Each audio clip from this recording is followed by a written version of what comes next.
언젠간 나왔던 통계에 의하면 세계에서 자신이 가장 행복하다 느끼는 사람이 많은 나라가 우리의 예상을 깨뜨리고 그런 통계가 나온 적이 있어요. 쉽게 생각하면 미국이 가장 미국 사람들이 행복할 것 같은데 그렇지가 않았습니다. 유럽에 있는 영국이나 자연환경이 좋은 스위스일 것 같은데 그렇지 않고 1위를 차지한 나라는 방글라데시였어요. 여러분, 방글라데시를 가보신 적이 있는지 모르겠지만 저는 다녀온 적이 있습니다. 방글라데시를 갔는데 가장 눈에 띄는 것은 너무나 모든 물건들이, 모든 자동차나 모든 건물들이 낡았다는 거예요. 그래서 우리나라에서는 더 이상 보지 못하는 구형 자동차들이 다 거기에서 이렇게 다니는 걸 보게 됐습니다. 공원이라고 해서, 호텔 옆에 공원이라고 해서 갔는데 관리가 안 돼 있는 거예요. 그 물이 막 지저분한 거예요. 제가 그런 것들을 보면서 여기가 빈민국이 맞구나. 그런데 이 통계가 의미하는 건 무엇입니까? 행복은 소유에 있지 않다는 걸 보여주는 것입니다. 물론 그 안에 종교적인 그런 이유들도 분명히 있겠지만 에리 프롬이라는 한 철학자가 이런 말을 했어요. 인간은 두 부류로 구분할 수 있는데 이렇게 나눌 수 있다. 하나는 소유형 인간이 있다. 소유형 인간은 어떤 사람이냐? 무언가를 소유할 때 목적과 의미를 가지는 자들입니다. 돈을 소유해야 행복하고, 집을 소유해야 행복하고, 남들이 가진 것을 가질 때 나는 행복하다. 이런 자들이 있다는 것입니다. 그리고 또 한 부류는 존재형 인간이 있다. 그래요. 이 사람들은 내가 어떤 사람인가가 참 목적이고 의미인 거예요. 내가 어떤 존재로 살아갈 것인가가 나를 행복하게 하는 것입니다. 소유형 인간, 물론 무엇을 소유하는 게 다 불필요하다 이런 말을 드리는 것은 아닙니다. 소유할 때 행복이 있죠. 그러나 그 소유형 인간의 행복의 특징 중에 하나는 무엇이냐면 그 지속성이 굉장히 짧다는 것이죠. 여러분도 이미 소유함의 그 행복이 짧다는 것은 이 철학자가 말하지 않아도 이미 삶을 살아온 여러분들은 아실 줄 압니다. 저 같은 경우는 그것을 초등학교 6학년 때 깨달았어요. 저는 초등학교 6학년 때 브랜드에 눈을 떴습니다. 처음으로. 그때가 이제 사춘기니까 친구들이 막 사는 신발이 그렇게 부럽더라고요. 그냥 어머니가 사준 신발 신고 다니다가 갑자기 어떤 친구가 농구화를 샀는데 리복 걸 사왔어요. 처음 봤어요, 그런 신발을. 그래서 막 보다가 부러워서 어머니를 막 졸라서 저도 리복 신발 하나만 사주세요. 그래서 리복 신발을 샀는데 여러분 얼마나 기쁘던지. 제가 그 신발을 제 머리맡에 두고 잔 기억이 있어요. 그리고 그 신발의 이름이 아직도 기억납니다. 아방가르드. 그게 그 모델명이 얼마나 좋았는지 너무 좋은 거예요. 그런데 그 신발을 막 닦고 그 새 신을 신고 학교 갈 땐 정말 날아가는 것 같아요. 한 15분 걸리는 길이 한 10분이면 도착한 것 같아요. 그렇게 좋아했는데 어느 날 친구가 갑자기 제 짝꿍이 신발을 어디서 하나 사왔어요. 그 브랜드는 나이키. 나이키가 왜 이렇게 날카롭고 이뻐 보여요? 너무 멋있는 거예요, 나이키가. 그래서 그랬더니 그 옆에 또 하나가 있어요. 뭐가 있냐면 누가 농구공을 들고 이렇게 점프하고 있어요. 에어 조던. 제 신발은 아무리 찾아봐도 그런 게 없어요. 그때 이제 그 신발을 다 살 수는 없잖아요. 그래서 시작한 게 있어요.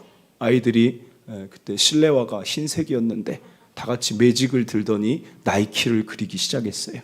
그리고 옆에 농구공 든 사람을 막 그렸어요. 여러분, 저는 그때 깨달았어요. 야, 이거 진짜 짧다. 한 2주 행복하더니 이젠 또 내가 나이키를 갖고 싶네? 그런 생각을 한 기억이 있어요. 여러분, 어른이 돼서도 한번 생각해 보세요. 그것의 연장인 사람들의 삶이 많다는 거예요. 운동화가 차로 바뀐 것일 뿐이에요. 운동화가 집으로 바뀌었을 사람들도 있는 거예요. 거기서 그 짧은 행복을 자꾸만 찾으려고 하는데 그 행복 누리기가 사실은 쉽습니까? 뭐 하나를 사는 게 쉽습니까? 사랑하는 성도 여러분, 하나님은 저와 여러분이 어떤 행복을 누리길 원하실까요? 지난주에 살펴봤지만 지난주에 소득이 많으면 행복하다 했습니까? 노동을 할 수 있는 존재는 행복한 것이다. 가정에 자녀가 많고 가정에 뭐가 많아야 행복하다라고 했습니까? 가정이 있고 가정의 아버지로 어머니로 자녀로 존재한다면 그것이 행복 아니겠는가? 오늘도 마찬가지예요. 1절 4절 봅니다. 오늘 말하는 행복은 여호와를 경외하며 그의 길을 걷는 자마다 복이 있도다. 4절입니다. 여호와를 경외하는 그 존재는 복이 있다. 행복한 것이다. 오늘 기억할 첫째입니다. 성경이 말하는 행복은 하나님의 자녀는 행복한 것이다. 오늘 이게 시편의 선포라는 것입니다. 사랑하는 성도 여러분, 여러분은 하나님 자녀인 것이 행복하십니까? 네, 감사해요. 오늘 예배 자리 나올 때 어떠셨어요? 막 여러분 안에 예배 주일이 됐다는 그 설레임이 있으셨습니까? 다 있었으니까 그냥 그만할게요, 설교.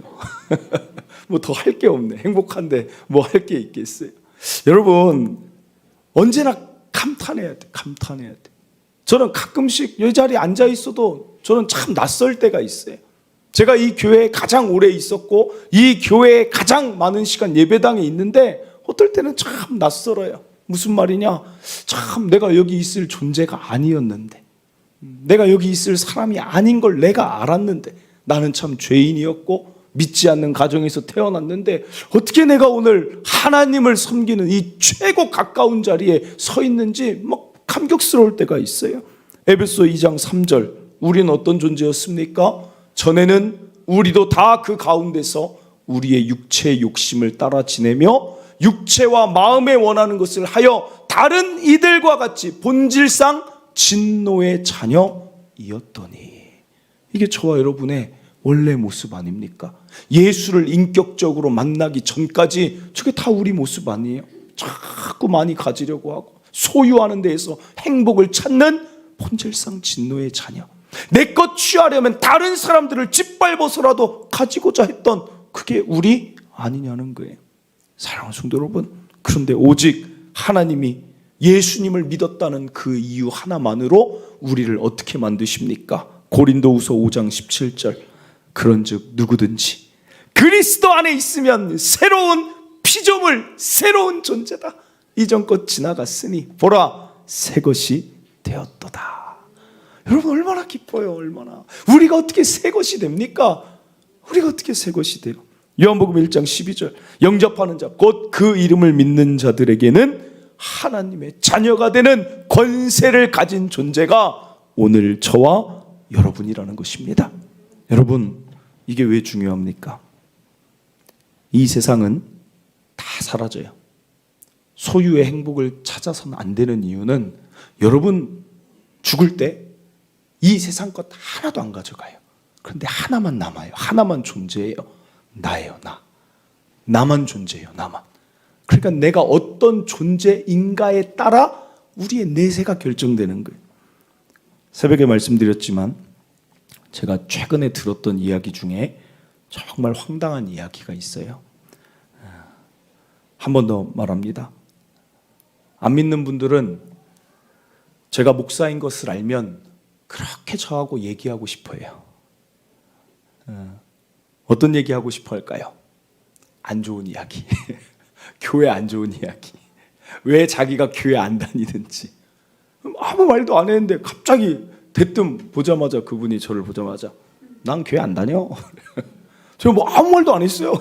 대뜸 보자마자 난 교회 안 다닐 거야. 그래서 왜 안 다니세요? 교회 다니면 좋은데. 그랬더니 그분이 이렇게 얘기를 해요. 나는 천국 지옥 있다고 해도 안 다녀. 그래요. 그래서 아니 진짜 천국 지옥 있으면 어떡하시려고 그래요? 그랬더니 그분이 씩 웃으면서 하시는 말씀. 근데 자기가 생각한 그거죠. 이렇게 말을 해요.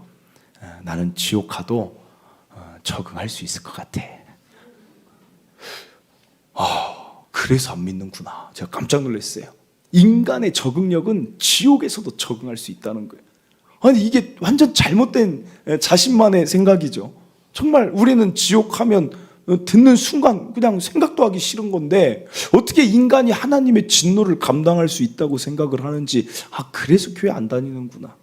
여러분, 제가 그래서 그분을 붙잡고 천국 가야죠, 천국 가야죠.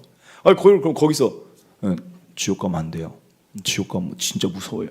여러분, 진짜 안 됩니다. 이렇게 할 수 없잖아요. 그럼 얼마나 또 거리가 느껴지겠어요. 막 붙잡아서 천국 가셔야죠. 천국, 예수님 믿고 천국 가시면 좋아요. 막 그랬더니 안 다녀, 천국 가셔야죠. 이게 뭐 하는 대화인지 모르겠어요. 그런데 그분이 말하는 거 보면 진짜 교회 안 다닐 것 같아요.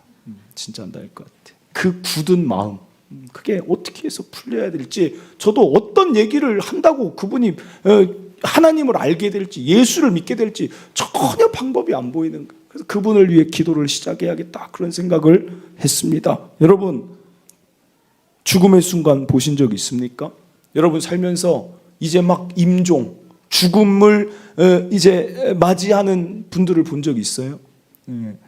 제가 아는 목사님 가운데 요양원을 운영하는 목사님이 있는데, 그분이 그런 말을 해요. 죽음이 코앞에 올 때 믿음이 가진 힘이 또렷하게 증명되더라. 나는 그것을 요양원에서 계속 본다는 거예요.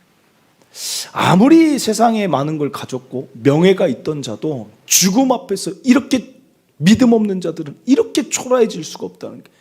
막 살려달라고, 더 살고 싶다고 막 욕을 하고 막 몸부림을 치는 걸 볼 때, 참 저 사람이 그 많은 걸 가졌고 인격을 그렇게 잘 가꾸었던 사람이 맞을까 싶을 정도로 죽음의 공포에 눌려 있는 인간을 본다는 것입니다.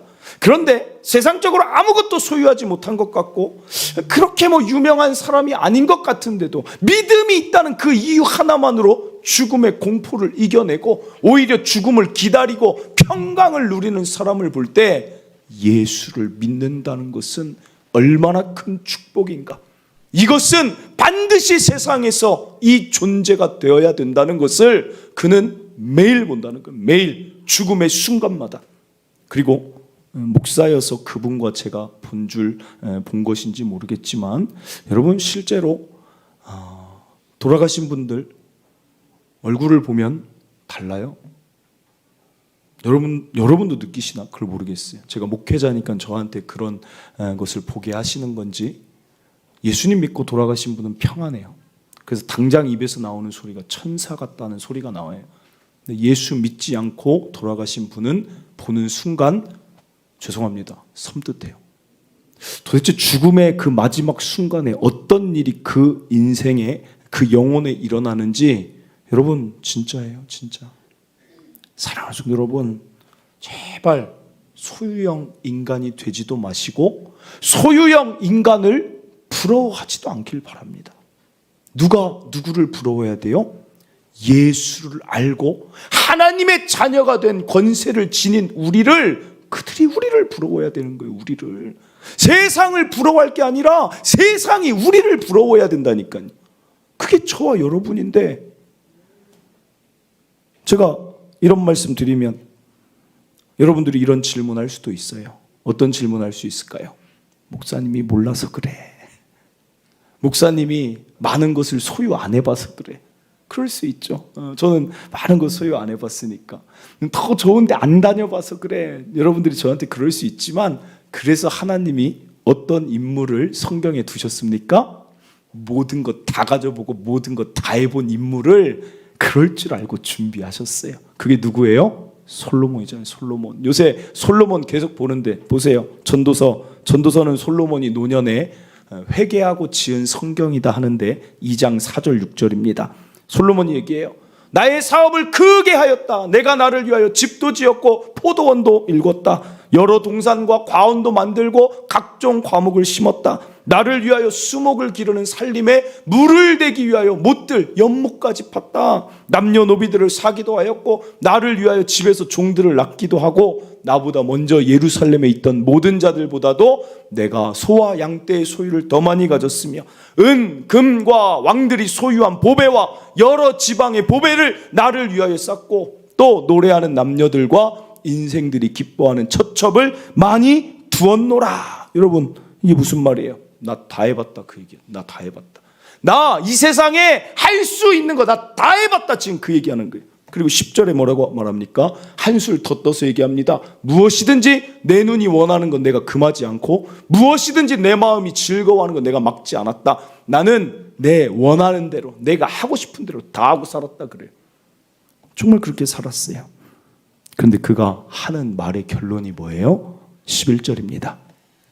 그 후에 내가 생각해 본즉 내 손으로 한 모든 일과 내가 수고한 모든 것이 다 헛되어 바람을 잡는 것이며 해 아래서 무익하더라. 별 유익이 없더라. 별로 그렇게 행복하지 않더라 그래요. 그러면서 전도서 1장 2절에 이 책을 쓴 목적이 이거예요. 전도자가 이르되 헛되고 헛되며 헛되고 헛되니 모든 것이 헛되도다. 여러분, 저는 이 전도서를 보고 청년 때 이걸 읽고 분노를 금하지 못했어요. 왜 분노했을까요? 자기는 다 해보고 이게 제 심정이었어요. 자기는 다 가져보고 자기는 집 다 금으로 해놓고 자기는 말도 제일 좋은 거 탔을 거고 하고 싶은 거 다 하고 우리 보고는 하지 말라고 하고 막 헛되다고 하고. 그래서 그때 생각한 게, 아니 나도 한번 해보고 나서 내가 판단하고 싶다. 내가 돈 한번 많아보고, 하나님 제가 판단하면 안 됩니까? 제가 돈 많아보고 이게 헛된지 안 헛된지 제가 판단하고 싶어요. 왜 솔로몬이 헛되다고 합니까? 그러면서 전도서를 덮어버렸어요. 그런데 여러분, 청년 때 지금 와서 느끼는 것은 오히려 솔로몬이 안타깝다. 그의 모든 인생을 헛된 것에, 이 우리에게 이런 표본, 모델, 샘플이 되기 위해 그 인생을 그렇게 살아보니 그게 아니더라는 그 샘플이 되기 위해 이 인생도 얼마나 애썼을까, 힘들었을까, 많은 걸 지어도 허무함이 찾아오니 얼마나 공허했을까. 오히려 솔로몬이 안타깝더라고요. 그러니까 우리 보고 그 길을 가지 말라는 거예요. 하나님이 이런 인물도 있었지만 이자가 행복하다고 말하더냐? 그 얘기인 거죠, 전도서는. 그래서 뭐라고 말합니까? 12장 13절 마지막 구절이에요. 이래 결국 다 들었지? 하나님 경외하고 그의 명령 지키는 하나님 자녀로 사는 것처럼 행복한 게 없다. 사랑하는 성도 여러분, 오늘 그러므로 다시 한번 말씀드립니다. 하나님의 자녀로 사는 것의 축복을 매일 누리시길 바래요. 매일 아침에 일어나서도 누리세요. 야, 하나님 나 사랑하시고, 내가 기도하면 하나님이 들어주시고, 하나님이 나를 위하여 저 아름다운 집을 준비하여 주시고, 이런 사람이 어디 있을까? 야, 감사하다. 여러분, 이 행복은 매일 누릴 수 있어요. 매일 저녁에 해가 지는 석양을 바라보면서도, 야, 하나님이 만든 나에게 이렇게 보라고 이 시간에 주신 이 석양이 너무 아름답습니다. 하나님, 그때 또 행복을 누릴 수 있는 거예요. 여러분, 솔직한 말로 지금 이 동시대에 사는 사람들, 우리가 다 판단할 수는 없지만 50년에서 100년 뒤면 여러분 어떻게 될까요? 여기에 지금 존재하는 사람들 하나도 없을 거예요. 딱 50년에서 100년. 이것도 많이 제가 잡은 거죠.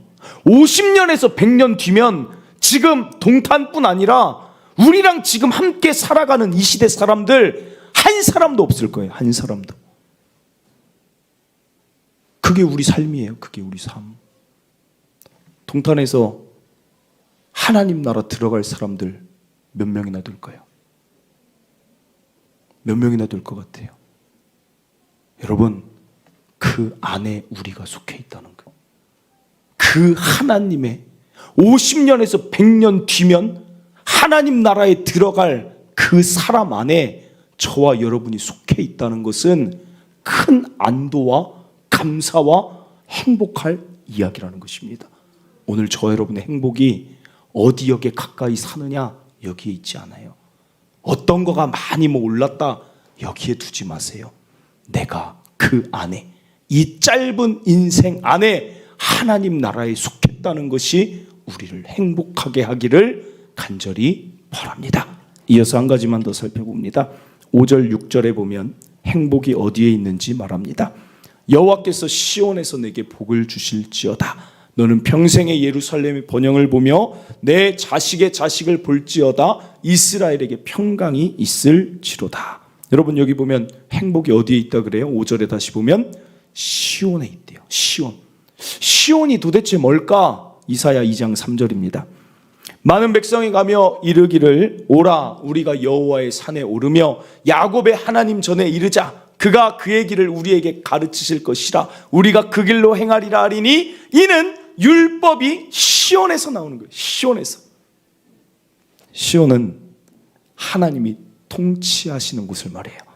교회를 말하기도 하고 하나님의 말씀이 선포되는 곳을 말합니다. 그게 시온이에요. 시온.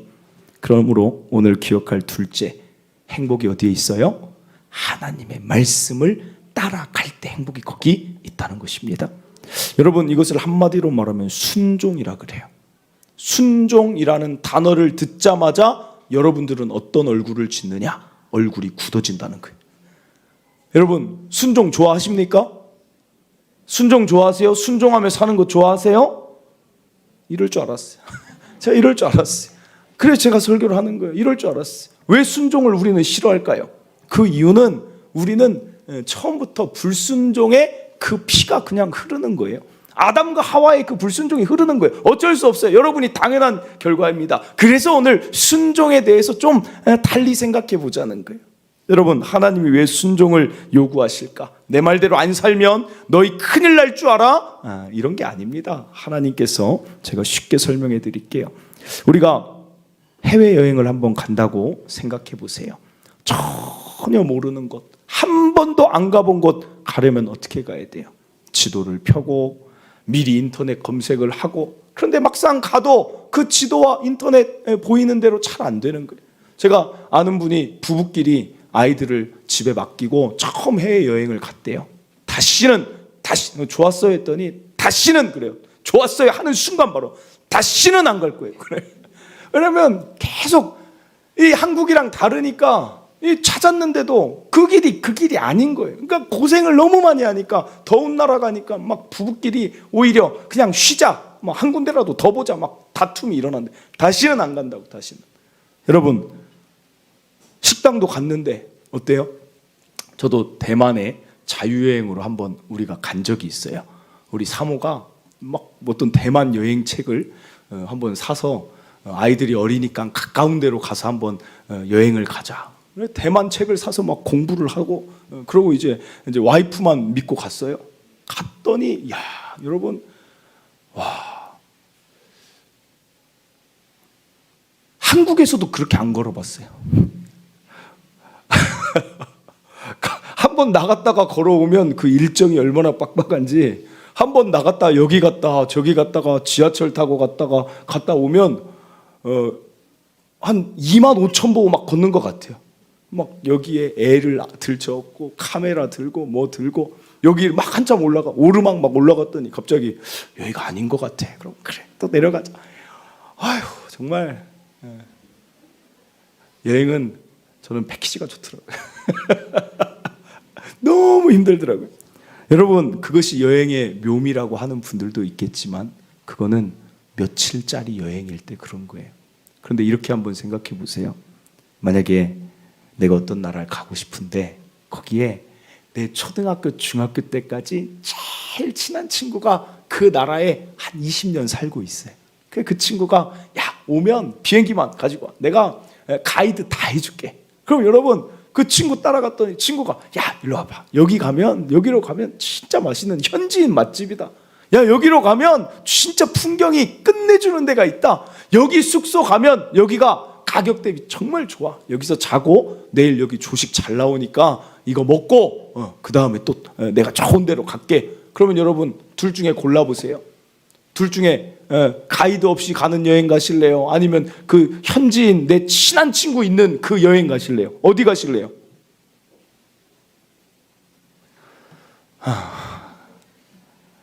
다 모험가만 있어서 다 모험가만 있어 감사합니다.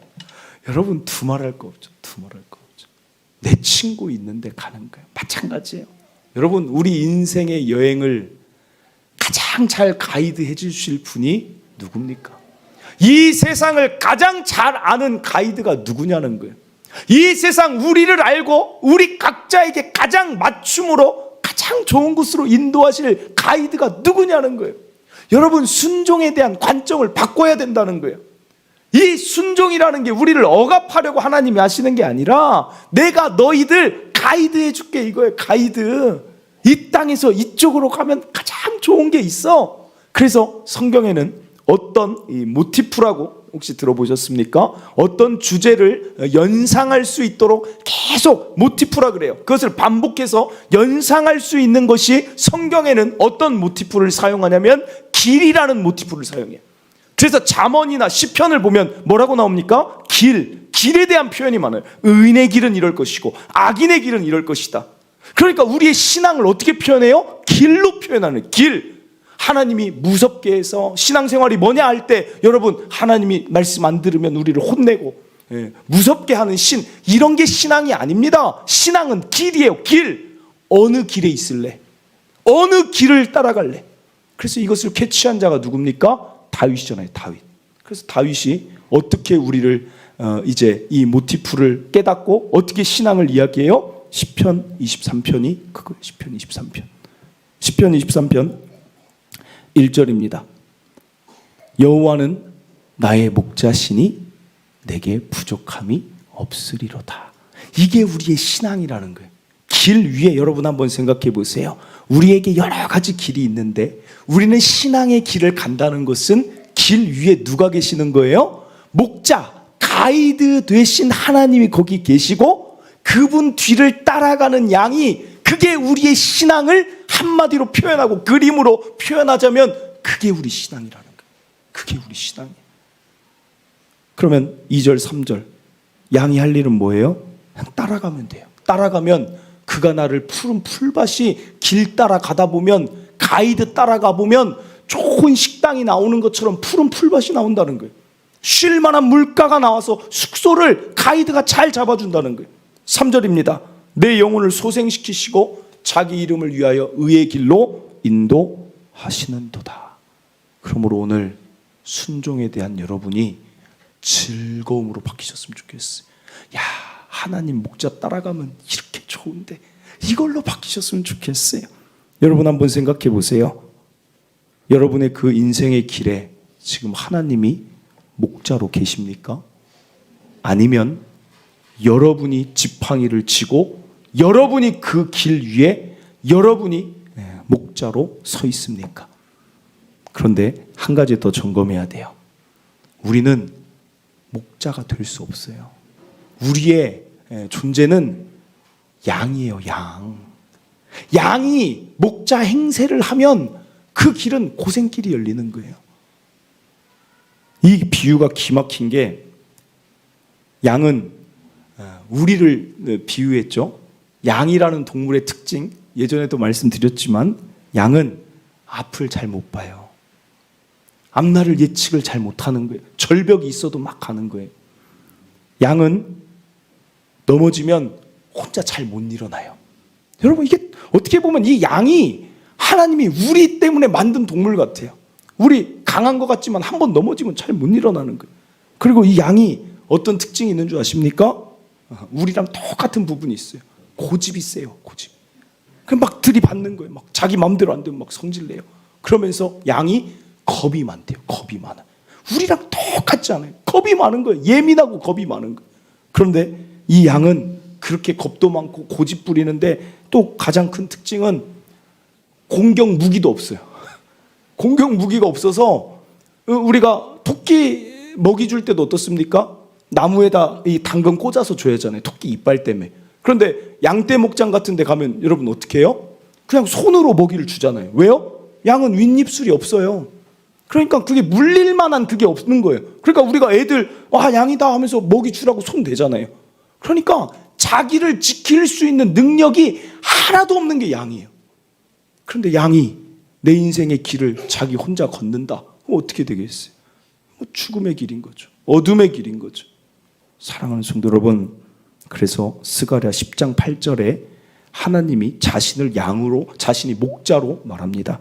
내가 그들을 향하여 휘파람을 불어 성경에 유일하게 나오는 휘파람이라는 단어가 여기 쓰여요.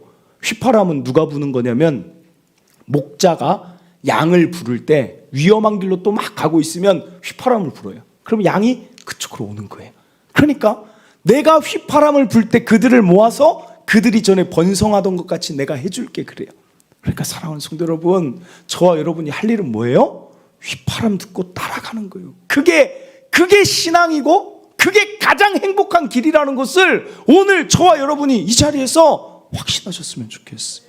여러분 휘파람 듣고 따라가세요. 제 삶 얘기 드리고 마칠게요. 저는 제가 사자인 줄 알았어요. 내 힘으로 할 수 있다. 사람이 안 되는 게 뭐가 있냐. 공부 열심히 하면 할 수 있다. 그런데 점점 하나님을 만나고 깨달았죠. 나는 순진하고 어린 양이구나. 참 순진무구하게 생겼잖아요.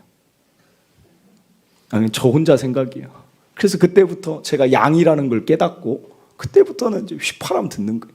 기도하라는 휘파람 들리면 기도하고 염려 맡기라는 휘파람 들리면 그냥 염려 맡기던 것이고 교회를 세우라는 부교역자 때 교회를 이제 목회의 길을 가라는 휘파람 들리면 그 목회의 길을 가는 것이고 동탄으로 오라는 휘파람 들리니까 동탄으로 뭐 누가 있어요? 저 동탄에 여러분 아는 사람 한 명도 없었어요. 그냥 동탄으로 오라는 그런 휘파람이구나라는 거 듣고 여기 와 있는 것이고 교회를 개척하라는 휘파람 듣고 왔고 이곳에서도 예배하라는 휘파람 듣고 예배하고 찬양하는 그 삶을 하나님 인격적으로 만난 청소년 때부터 지금까지 쭉 살아왔더니 여러분 저의 삶이 어때요? 때 되면 푸른 초장 결혼도 하게 해주시고 때 되면 교회에 또 귀한 성도들 만나서 행복하게 해주시고 여러분 하나님 그냥 따라가다 보면 하나님이 우리의 행복은 하나님이 책임져 주시는 거예요. 여러분 이거 기억하시길 바라요. 그래서 저는 예전부터 제일 많이 들었던 소리가 뭔지 아세요? 저는 제일 많이 친구들이나 대학교 때나 부교역자 때나 성도들이나 정말 많이 들었던 소리가 뭐냐면 바로 이거예요. 뭐가 이렇게 즐거워 맨날. 뭐 이렇게 행복해 삶이. 그냥 하나님 따라가면 행복한 거예요. 하나님 따라가면 즐거운 거예요.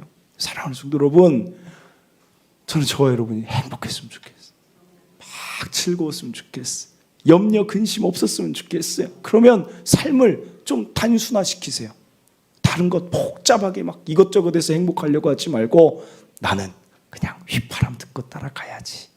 모든 염려 다 맡기시고 그게 하나님이 주실 수 있는 행복을 만나는 길인 줄 믿으시길 바랍니다. 말씀을 맺습니다.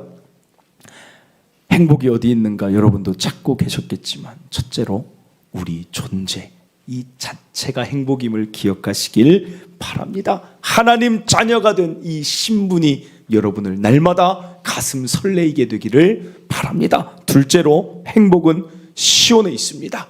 그 말씀이 선포되는 그 말씀 따라갈 때 하나님이 인도하십니다. 우리 시간 함께 찬양하고 기도하도록 하겠습니다. 행복이라는 찬양 함께 찬양하겠습니다. 하나님의 자녀로 살아가는 것이 우리의 행복입니다. 고백하고 기도하겠습니다.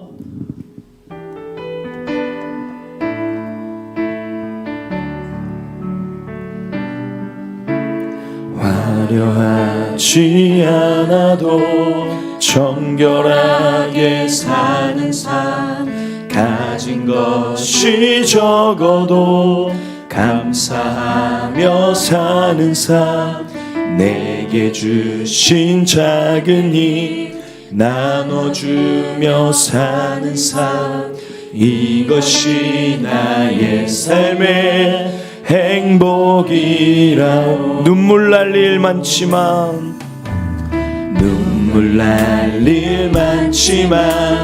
기도할 수 있는 것 억울한 일 많으나 주를 위해 참는 것 비록 짧은 작은 삶 주 뜻대로 사는 것 이것이 나의 삶의 행복이라오 이것이 행복 행복이라오. 세상이 날 수 없는 하나님 선물, 이것이 행복이라오. 하나님의 자녀로 살아가는 것, 이것이 행복이. 우리 처음부터 다시 고백합니다. 화려하지 않아도 정결하게 사는 삶, 가진 것이 적어도 감사하며 사는 삶, 내게 주신 작은 일 나눠주며 사는 삶, 이것이 나의 삶의 행복이라. 눈물 날 일 많지만, 눈물 날 일 많지만 기도할 수 있는 것, 억울한 일 많으나 주를 위해 참는 것, 비록 짧은 작은 삶 주 뜻대로 사는 것, 이것이 나의 삶의 행복이라오. 이것이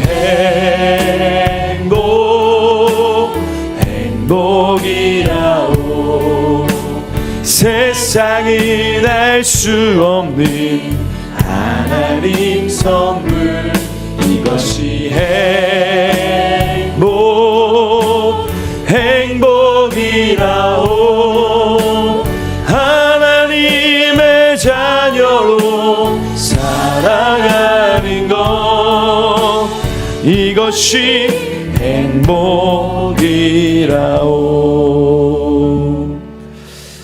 사랑하는 성도 여러분, 화려한 곳에 행복이 있는 게 아닙니다. 오늘 세상은 자꾸만 누가 무엇을 샀고 누가 어떤 것을 모았고 소유해서 행복을 얻고자 합니다. 그러나 잠시입니다. 잠시. 이 세상은 존재로 행복을 누려야 됩니다. 매일 누리시길 바라요. 내가 하나님의 자녀 되어서 가장 아름다운 하나님 나라의 사람 되었다는 것, 나를 사랑하시는 분이 있고 내가 기도할 때 들으시는 분이 있고 나의 힘이 되어주신 분이 있다는 것이 저와 여러분의 존재의 행복이 되시길 바랍니다. 그래서 저와 여러분이 신앙의 힘이 있기를 바라요. 세상을 부러워하는 것이 아니라 세상이 나를 부러워해야 된다라는 신앙의 힘을 지니고 살아가시길 간절히 바랍니다. 또한 기도하시길 바랍니다. 여러분, 우린 양이라는 걸 깨달아야 돼요. 우리는 큰 능력이 없어요. 우리는 약합니다. 우리는 앞을 못 봅니다. 우리는 넘어지면 잘 못 일어납니다. 그래서 목자가 필요한 존재라는 것, 하나님이 친히 가이드해 주시겠대요. 휘파람을 지금도 들려주시잖아요. 그 휘파람 듣고 따라갈 때 푸른 초장이요 쉴만한 물가요, 우리의 행복을 그분이 책임져 주시는 것을 기억하며 오늘 기도합시다. 저는 목자 따라가겠습니다. 우리 시간 이 두 가지 가지고 하나님 행복하며 세상 부러워하지 않습니다. 목자 따라갑니다. 주여 한번 외치고 기도하도록 하겠습니다. 주여,